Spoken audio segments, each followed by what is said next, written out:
Now, good viber, who would I be if not to celebrate this new moon energy with you and to explore how it is going to be affecting us and how it is manifesting in our worlds, okay? We're going to be looking at the astrology today that is currently going on at the time this video is filmed, okay? And of course, I'm trusting that if you're watching this at another time, then there's a message for you.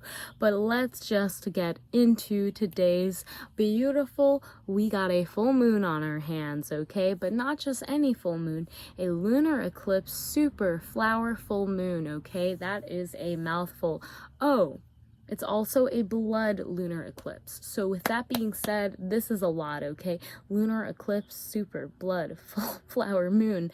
There's a lot going on. So what is going on exactly? Like, what does that mean, good viber? What does that mean, and why is that important in this little area of our timeline right now?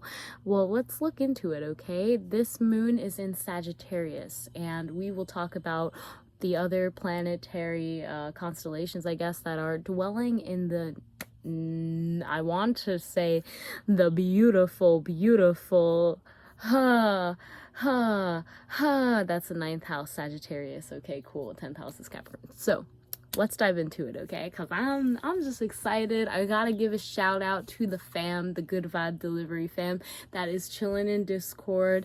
Last night we had a really nice conversation on Discord, and we talked about the astrology and what we believed, you know, the full moon, what kind of energies and how it was reflected in our own life. And that was really, really cool. It's always really nice to just chill and connect with you. Gotta give James, Cam, Isaiah, King Styles a shout out, because y'all are awesome, and it was really nice to just vibe.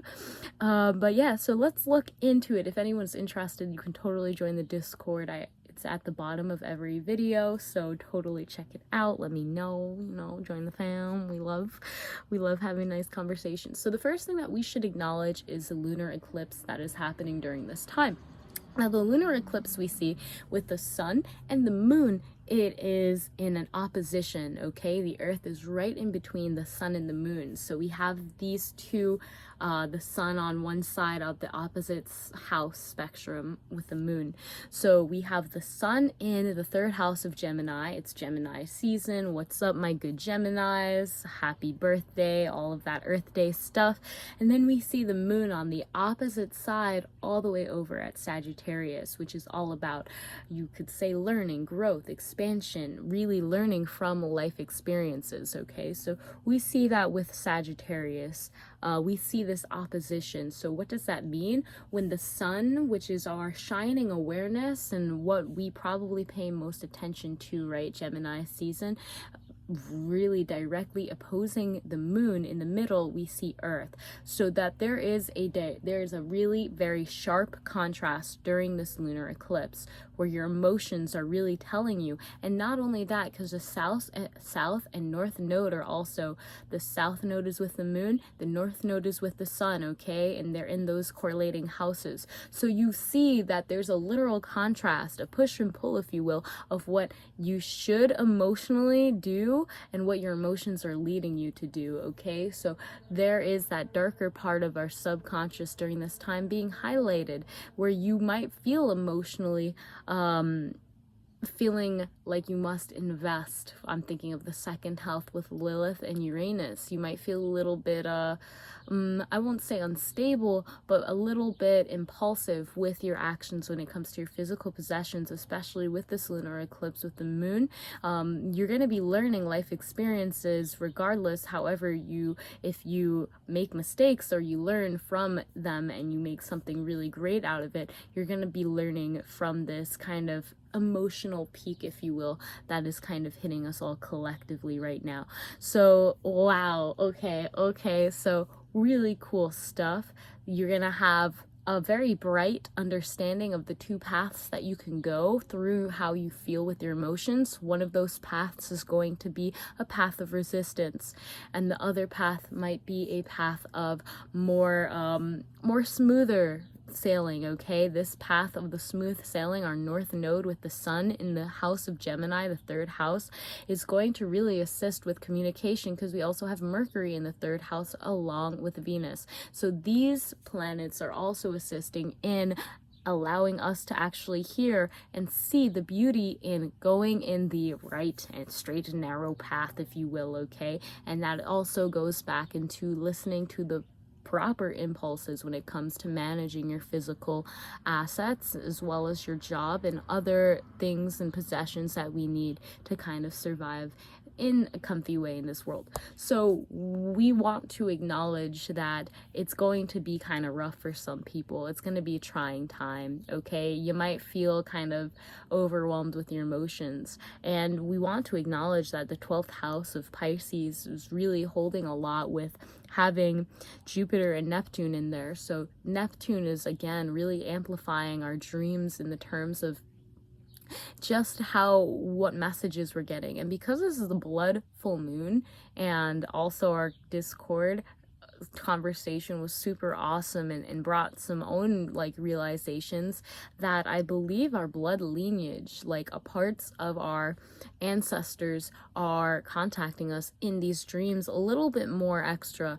And this has to do with Jupiter also being in the 12th house of Pisces during this time, literally expanding what our dreams are. So this is a calling for you to look at your dreams and to open it up for expansion. So maybe you had written down a few things you wanted to manifest last year. Now is the time to look back at that list and to see how far you have come.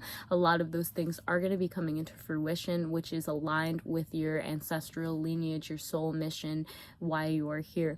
Okay, so that's really cool. And for some people, like, they're going to be getting their dreams, like what they're supposed to do, their dream life pretty much is going to be coming in their dreams and assisting them in waking up and seeing that for reality. There's a lot of personal development, healing, if that's the right word, a lot of self-identity, reflection during this time, really being able to see how you are feeling emotionally during this time, and all of that good stuff. Really important, really beautiful. So let me just share a couple full moon tips for you that will really assist in getting the most out of this energy. And I'm still learning, and I'm still, adding on. So, and obviously playing is a really big one. Just being able to play, have a time, maybe an hour tonight, to just play and enjoy the energies, okay, or whenever, because the moon's energy is still very potent 3 days before and 3 days after, okay, 3 days during, 3 days after the moon. So being able to play during that time and be more mindful of where you are sharing your emotions, where are you filling that cup. Full moon's full cup of emotions. Where are you pouring that cup of emotions into what pots of soil, if you will, to water what seeds during this time? Being aware of that, being grateful for those beautiful plants that you are planting within your spirit and your soul are really important. Actually using flowers in your ritual is really important. Again, we address that this is not only a blood lunar eclipse, but it's also a super flower full moon. So using flowers is going to be really beneficial, especially because it gets its name from, this is when we first start to see flowers starting to bloom and blossom. And you already know I got my flowers over there, okay? It's not the best. I had to move it to show you, but okay. Yeah, so using flowers, using flower petals, if you are someone who is really into botany and you understand the different energies that different flowers possess and the different uses, now is a really good time to tap into that. Shine your light, fam. It's your time, definitely. But also using blood and even talking to your lineage, your ancestral karmic bloodline, your lineage during this time is going to be beneficial for you. So being aware of who you are contacting or where you have come from during this time is important, okay? Getting back to those roots, literally. And like a flower, your emotions are going to bloom. Allow that to be seen, allow that to be heard. Roses are really beautiful. They just remind me of the perfect blood moon flower energy. But yeah, lighting candles, okay? And igniting that fire within you during especially The eclipse portion's probably over, but whenever you are lighting those candles, just setting the intention to really ground with those passions and not get too spontaneous or impulsive with what you're doing so you don't burn yourself, okay? Alternate nostril breathing is also a really beautiful thing to do during this full moon. To balance, okay, both sides of the brains. It's really easy. You can use your finger at first to just train those parts of your brain, and you're going to inhale 3 times per side, cycling through so that each side gets a equal amount, and then you can do 3 out. Totally look up alternate nostril breathing if you're not familiar, or if you'd like a video, let me know.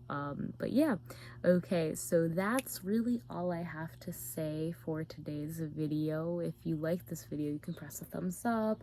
I'd love to know what you do, if you have any new moon rituals, full moon rituals, or anything in particular that you found particularly interesting about this moon. Okay, so I hope that you enjoy the rest of your day, fam. I know I am going to, and I appreciate you, and I will see you in the next video. Have an amazing day. Namaste.